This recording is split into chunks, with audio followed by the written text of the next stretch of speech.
Who would be your audience for your media product, and how did you address this audience?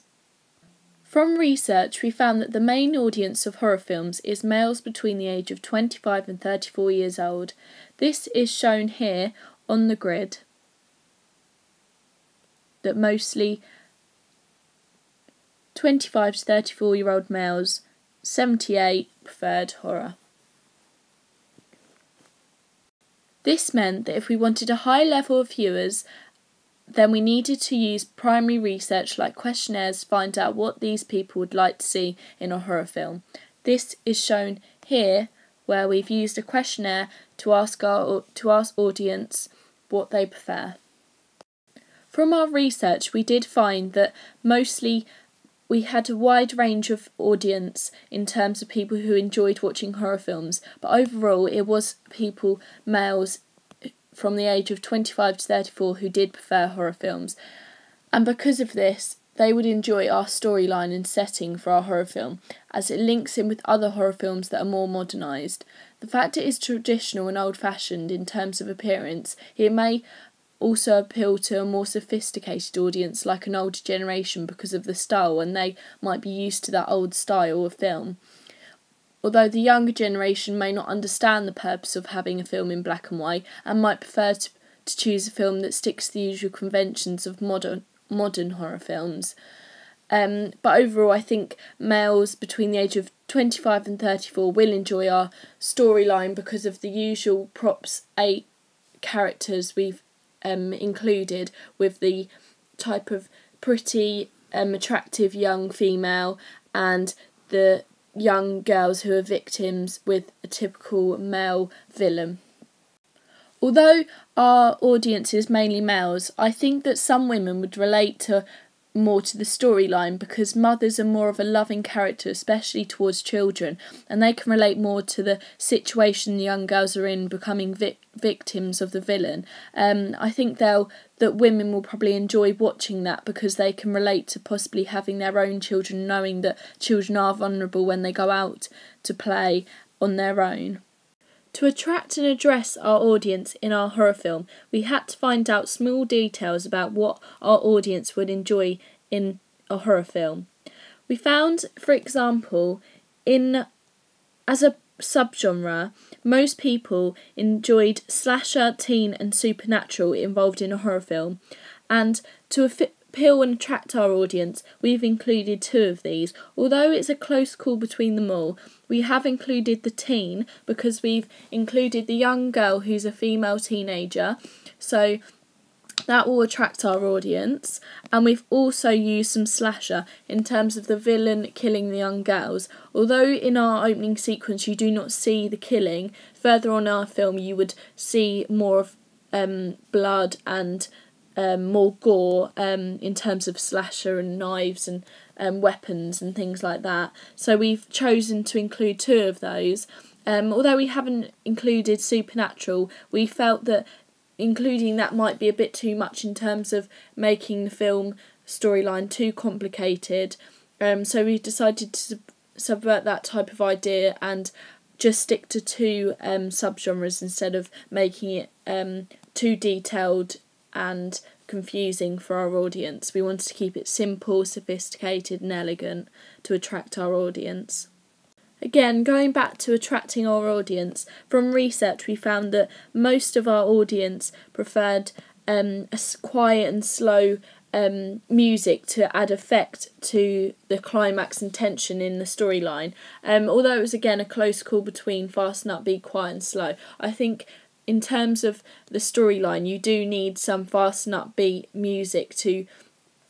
get the audience more worried and scared and knowing that there is going to be danger ahead. But I think overall quiet and slow music adds more tension to the storyline and makes the audience feel more wary about what's going to happen in the situation that the characters are in. And we've clearly shown that to attract our audience, as we've used the same type of music all the way through our opening sequence, which is obviously quiet and slow music that builds the tension and also fits in with the type of noises and situations the girls are in, so it helps to also link with the situation and make the audience feel more scared and worried about what is going to happen. For our horror film, we chose to have an unfamiliar setting in the Blue Lagoon in a secluded area, as we felt that would make the storyline seem more scary and more horror-like, in terms of the audience not really knowing what's going to happen to the characters, and knowing that because it is a secluded area, they don't know the surroundings and they're not used to the situation that the girls are in. And obviously they don't know, they can't tell what's going to be happening next. So although here we can see most people did prefer familiar settings, we chose to go against this, which we feel was a good idea to use an unfamiliar setting instead, because we found it made the storyline more intriguing and more interesting, because the audience wouldn't actually have a clue what's going on, so they'd have to carry on watching to find out. Whereas if you use a familiar setting, they know there's going to be less tension, because they know what's going to happen and like what's going to be appearing next, if you think of it like that. As you can see here, our audience prefer to watch horror films in the cinema. This is quite clear and obvious, because obviously in a cinema it's more intense in terms of watching the horror film, because it's more quiet and you're not in your usual surroundings where you know if somebody's going to walk in, or if, for example, you have control of turning lights on if you get too scared. In the cinema it's more intense. The big screen makes it more intriguing, makes it more like they're in the scene, which obviously makes it better to watch a horror film in that sort of situation. This shows that we obviously needed to make sure our horror film would be able to get out to cinemas and be distributed by Lionsgate into cinemas, so that our audience can watch it in the cinema where they prefer watching it. Obviously we feel the primary situation is in the cinema and secondary is at home. Obviously I think males would probably, our audience, go and watch it in the cinema, and for example if they chose secondary to go and buy the DVD and take it home and watch it at home, they'd probably use their girlfriend to watch it with them, which is obviously shown as the fact that most of our audience watch horror films with other people, so possibly secondary audience could be the girlfriends of the males, and obviously the primary audience is the males between 25 and 34 years old, who would preferably watch it in a cinema, whereas females may be more worried about watching it in a cinema than usual surroundings at home with their boyfriend, for example. So going back to our audience and who our main audience is for our horror film, we've obviously taken a bit of a risk by not having a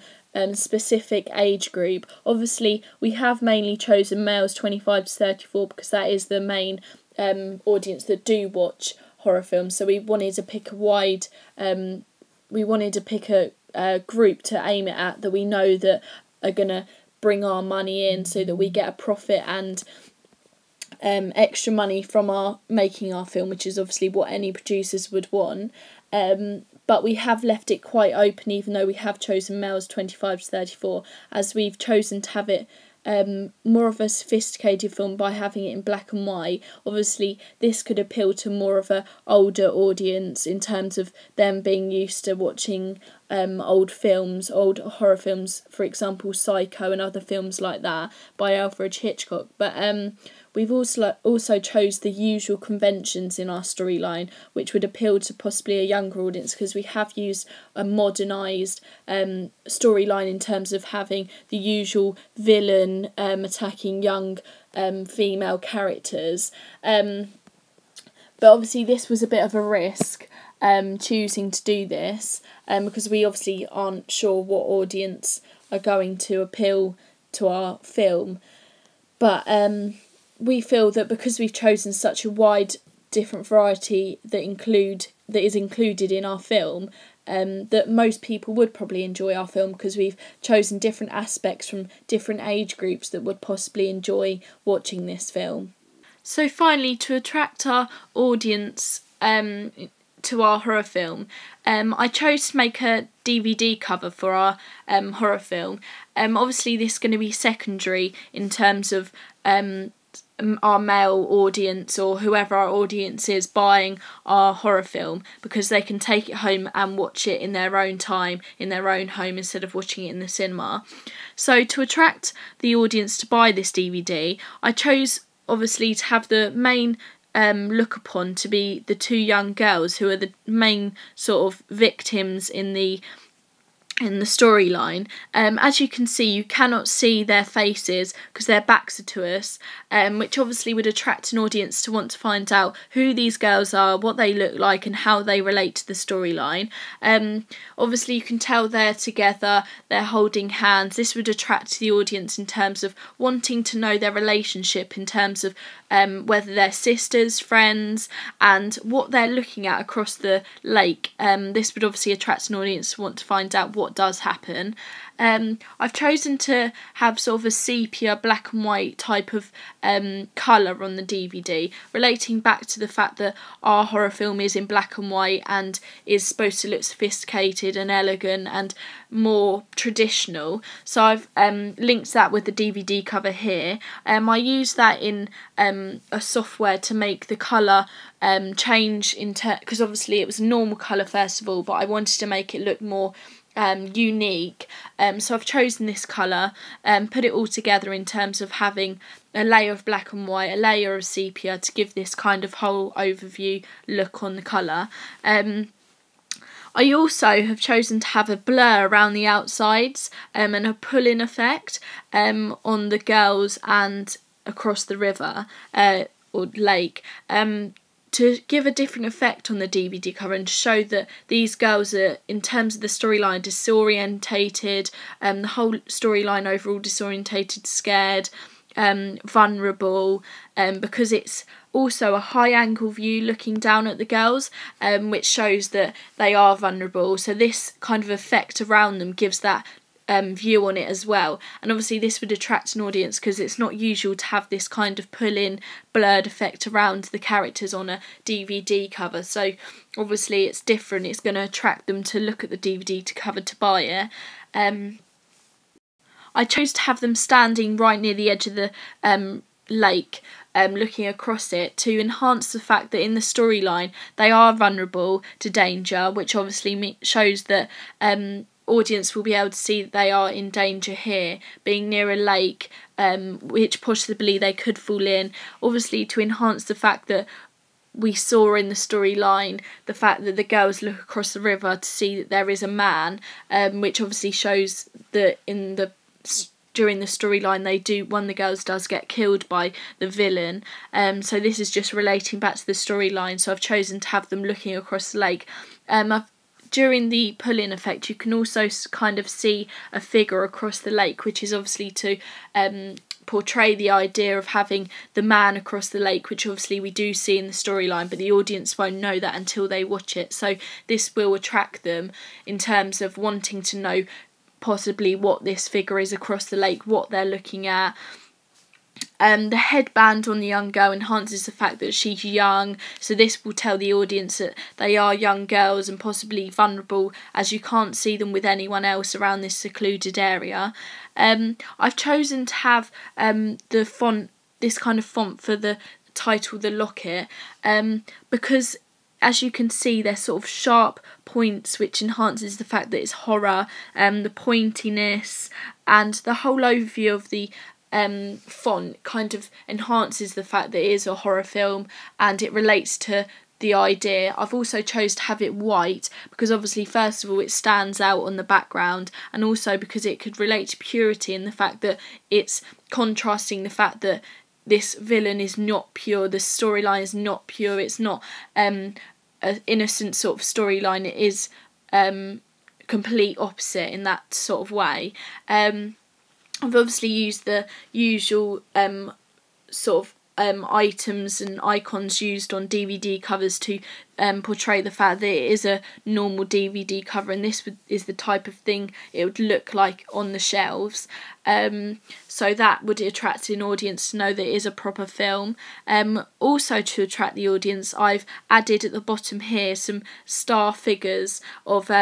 for example, the Daily Mail and the Guardian. I've chosen the Daily Mail and the Guardian because they are quite sophisticated and modernised sort of newspapers that would they're big newspapers that if an audience saw that, they'd know that it's trustworthy, that this is a 5-star and 4-star film. So that would also attract an audience to buy the film, knowing that these high up newspapers have said that about our film, these type of comments, which are very positive, which would also attract the audience to buy the DVD cover. Also, I have chosen to have this overall effect on the DVD cover, as I feel it is appealing, it is unique, it is different, and that does appeal to an audience because it attracts them to this different DVD cover that isn't usual types of codes and conventions in terms of a DVD cover. Usually it'd be more simple and not attractive in terms of having these different effects, and the fact that we can't see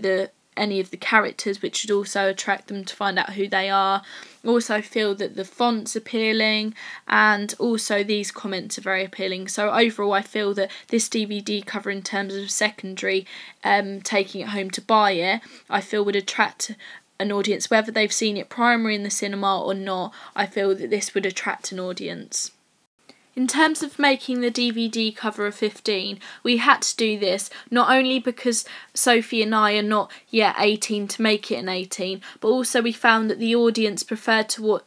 mostly watch films that weren't always 18 plus, and also it gives us a better, wider audience in terms of who can watch our DVD or watch it in cinemas by having a 15, because obviously that gives us, if younger audience do want to watch our horror film, it does make it a wider audience in terms of having not just 18 plus audience watching it.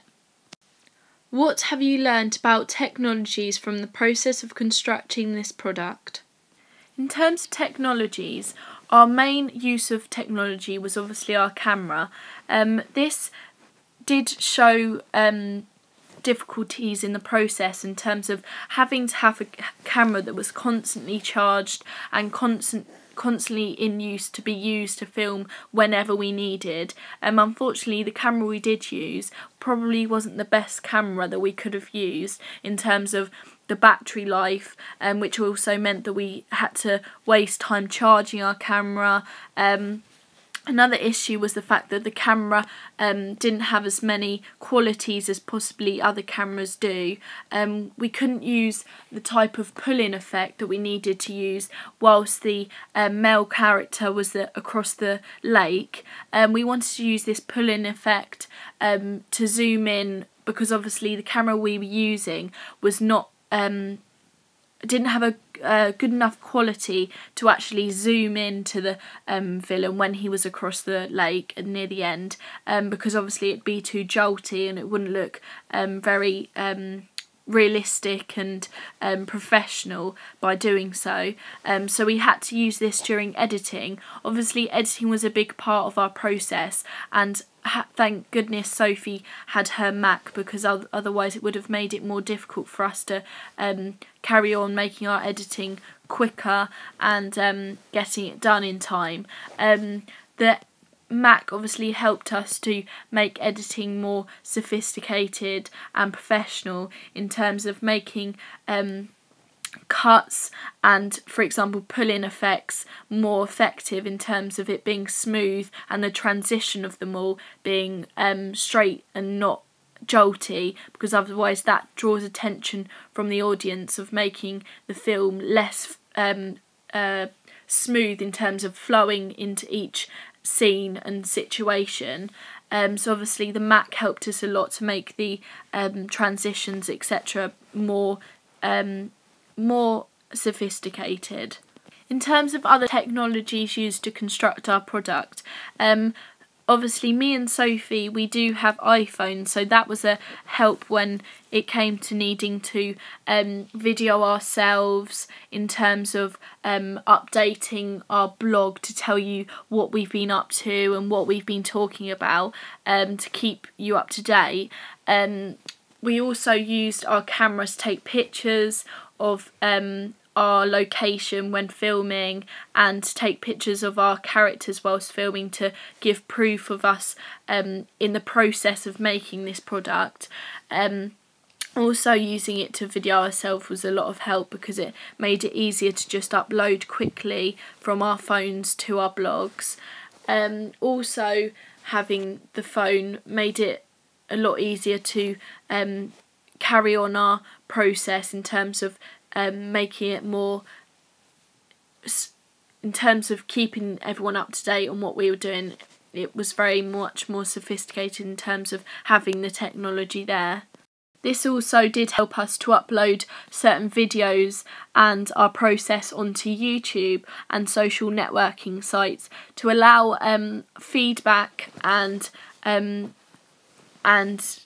update on YouTube to show videos on our blog of what we've been up to in the past days and how we've progressed through our product, which obviously helps other people see how we've made our film, and to also show the audience the difficulties we have had in terms of, obviously when we went to go and film one time, the camera did die halfway, which meant that we had to wait a while before we had to go and charge the camera, and it did mean that we had less time to go back and do it, which meant we had to wait a few days to go and film again. So obviously we did have to, technology was a big important thing in terms of making our film good and professional.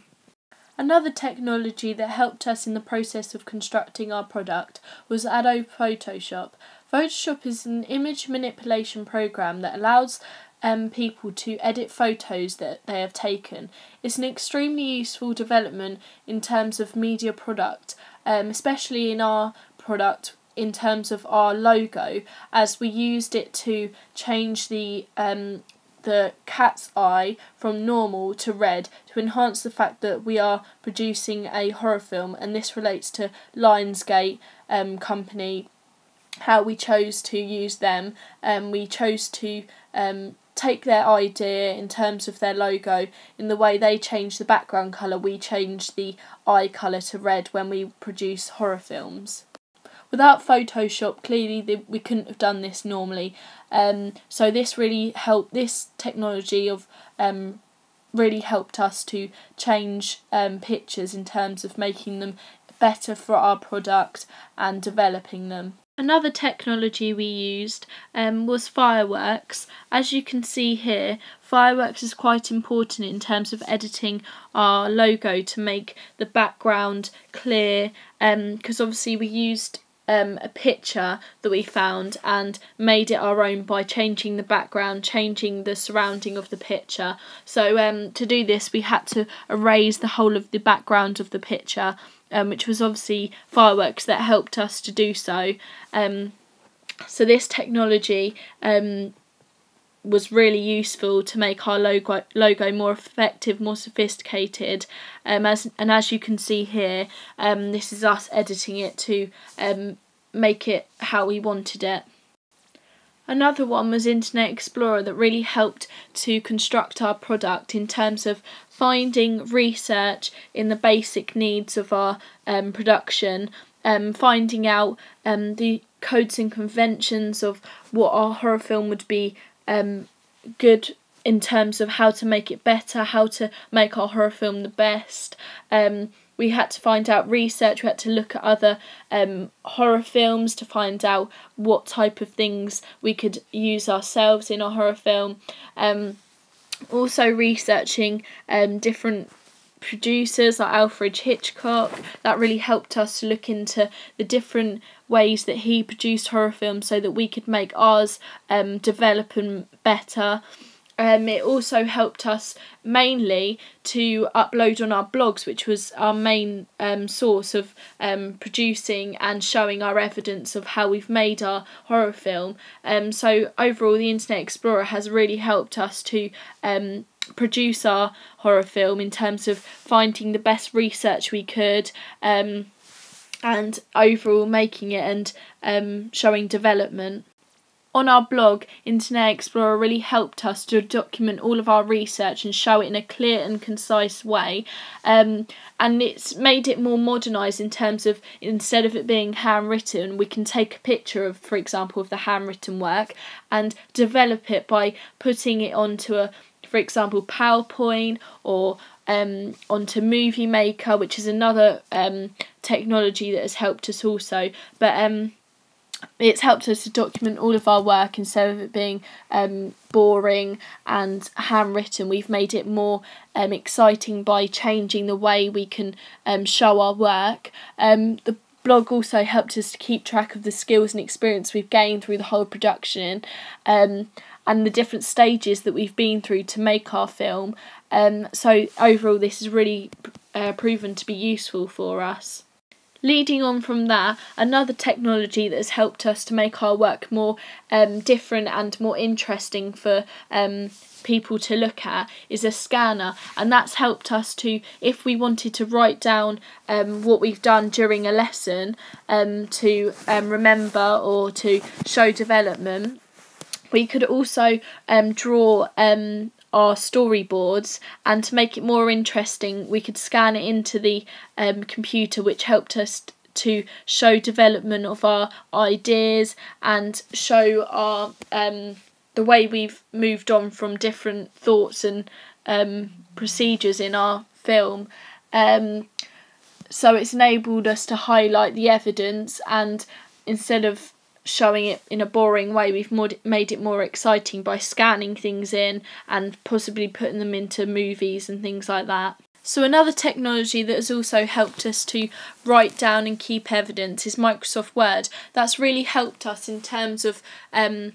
writing down information and other things like that to really help us remember certain things during the process of making our product. It's helped us to write down features and draft blog posts and things like that, so it's really helped us during the process. One other technology that really helped me make my production more interesting and easier to watch was Prezi. Before I started doing my production with Sophie, I never really knew about Prezi and the different way you can show information in a different way, more than just doing a PowerPoint. I find that Prezi made it more interesting to watch, and it gave different ways you can show information. It just made the whole thing much more interesting in terms of watching it and taking other information in. So Prezi was really useful in terms of constructing my product by getting useful research and information. That's how I use my research to produce on my blog, to show it in a more modernised way, in a more unique way. So yeah, Prezi really helped me to make everything more interesting in information, because information can just come across as really boring and long-winded, but Prezi helped to produce it in a way that showed pictures and arrows and jumping to different information, and overall it was just a brilliant technology to use to show information in a different way. Overall then, technologies have really helped me to construct my product in a more interesting and modernised way. Before I did this product, I wouldn't have usually used most of these technologies to make more interesting information more exciting to watch and look at. So overall I feel that it has made everything more professional, and without these I probably wouldn't have made my product as good as the quality it is, and it probably would have resulted in less of an interesting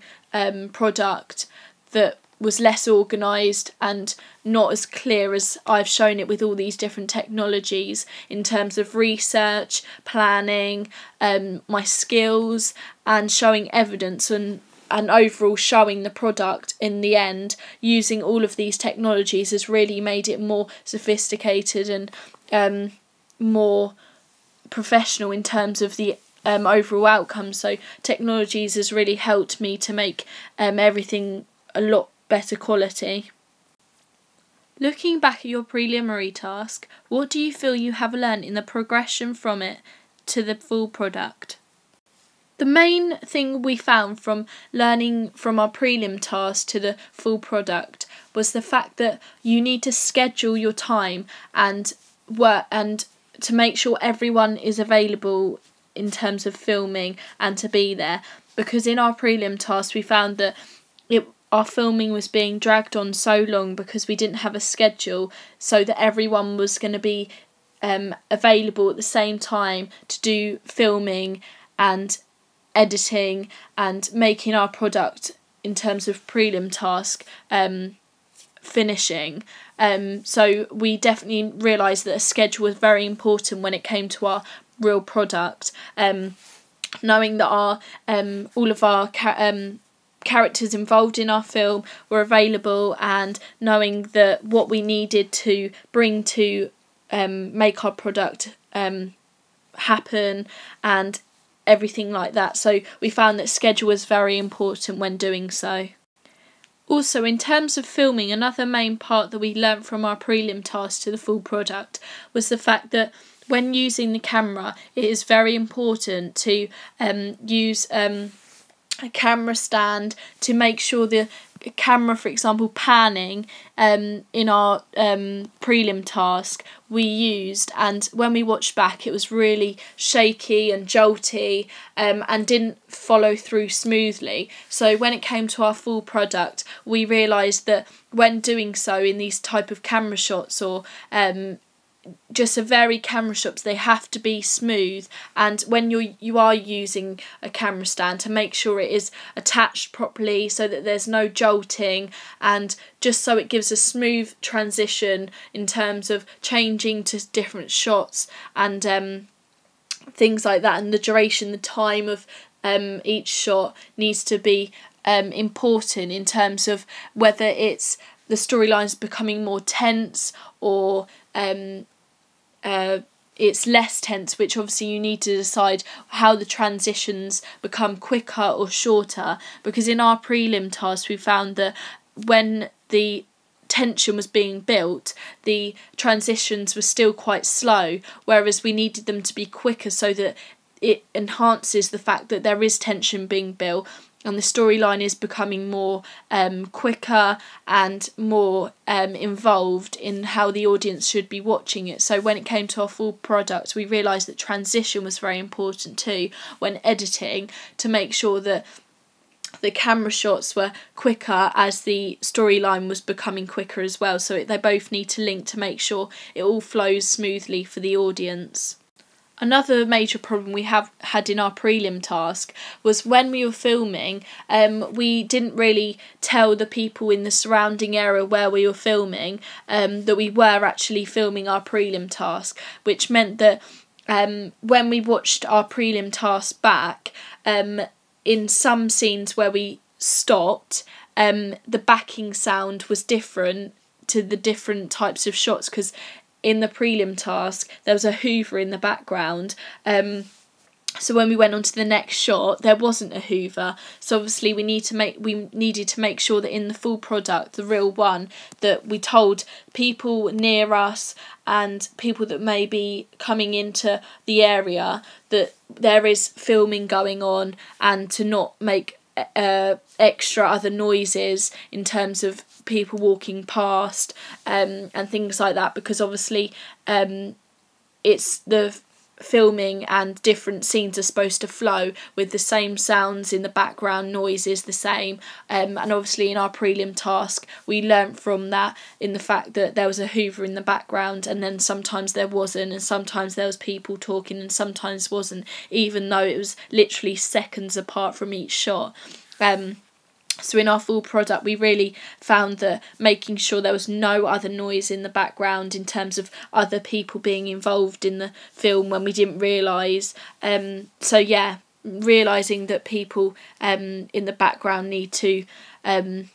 stay quiet was very important, in knowing that there shouldn't be other sounds in the background that are unnecessary. Also from our prelim task, we found that obviously the black and white was more effective than colour. When editing our prelim task, we found that it wasn't effective having our storyline in colour, because it didn't really add much tension, and we felt the black and white did, in terms of having that whole different contrast on the screen, making it more realistic in terms of it being darker and more horror-like. In terms of making our full product more effective from the prelim task, editing was very important, from making us learn from our mistakes. In our prelim task, we had sounds in the background and they just didn't sound very professional. So when it came to our full product, we made sure that sounds were realistic, were effective in terms of relating to the storyline, instead of just having sounds for the sake of it. Another thing that we learnt from our prelim task was length of shot types. I know I've talked about camera shots and length of shots in terms of panning and things like that being more professional, but in terms of the length of the shots, for example, when in our prelim task, Sophie walks into the camera shot and walks into the building as the school, we realised that the length of shot was way too long and it cuts tension and it cuts build up. So we realised that length of shot was really important when it came to our full product, because obviously in our horror film we needed to make sure that the length of shots were really not as long as they should be, because otherwise it really does break the tension and the whole storyline falls apart, because it stops the audience from focusing on what's actually happening, because they're getting bored of watching the same thing for the same time. So in our full product, when we had, for example, the character Ellie, the teenage girl, walking into the shots and sitting down by the lake, although they were long shots and we did try and shorten them, we felt in this moment it did need to be long, because it needed to emphasise on the fact that this girl is coming in and sitting down by the lake, and emphasises on the storyline, but we made sure we cut it down so that it wasn't as long as it should be, otherwise it would have cut the tension and build up. Another thing we learnt from the prelim task was the importance of planning your space and surrounding and how everything's going to fit in certain scenes, because in our prelim task, when we were filming in a small room with a head teacher and a pupil, the spacing was really small and we hadn't planned out how we were all going to fit in the room with the camera stand, and with everyone's characters in that room together filming, which made it difficult and made the camera shots really the really bad quality, and they weren't professional in terms of being sort of properly placed and easy to see what was going on, which made it really bad quality in terms of the camera shots not being specific enough, and when I had to crouch down and things to make the high angle and low angle shots, they weren't good enough to be professional products. So when it came to our real product, when making the horror film, we made sure that we planned out before we filmed how we were all going to fit in the certain situations of scenes, to make sure shots were specific and easy to recognise. Another thing we found from our prelim task was how important costume is in terms of on characters, and to emphasise what the characters like, because obviously from an audience perspective they're looking at what the character looks like. That's the first thing they see, what the character's wearing, so they're going to put a picture in their head and stereotype what the character is going to be like. So when it came to costume in our prelim task, we realised that looking back at the editing and the whole production of it, we didn't use costumes to the best ability as we could. So on our real product, we made sure costumes were vital in terms of making sure, for example, the villain was dressed in a certain way by having baggy, sort of dull clothing to emphasise the fact that to emphasise the character he was, the fact that he's a like weird character that is going out to kill these young girls. And so also relating to the class and the type of class, or upper class, lower class type of person the character was. This really did emphasise the specific character, because obviously the audience is just watching the character from a outer's point of view, so we had to make sure they got the right specific perspective on what the person is like in terms of what they were wearing. So obviously this was really important when learning from our prelim task to the real product, that costume is very vital for the audience. Finally, I feel, going back to the technology question, technology from our prelim task to the full product really helped us to get an overview of how to start using, for example, the Macs to use editing, the editing workshops to use, make sure our product was good quality. I really found the prelim task helped us get a first feel on how to make a film and how to use the basic products to make a film, like camera work, editing and things like that. So when it came to our full product, we already knew the good and bad points of when we first did the prelim task. So I really felt like it did help us as a whole overview of learning the good qualities and bad qualities when it comes to a product and how to improve. And I just feel overall the prelim task was a really good idea to help us develop our ideas on what we could possibly use in the full product. And so if we'd gone straight to the full product, I don't feel it would have been our best work, because the prelim task was sort of a base of our ideas and development in terms of our full product. So I really do feel the prelim task really did help us in terms of making our full product, the horror film, to the best of our ability, using the best different softwares we could, and using obviously research and things like that. We've really developed our knowledge on how to use different products to make our horror film. So yeah, I really do feel like the prelim task was a good idea to set a base for our ideas and knowledge in terms of making the real horror film.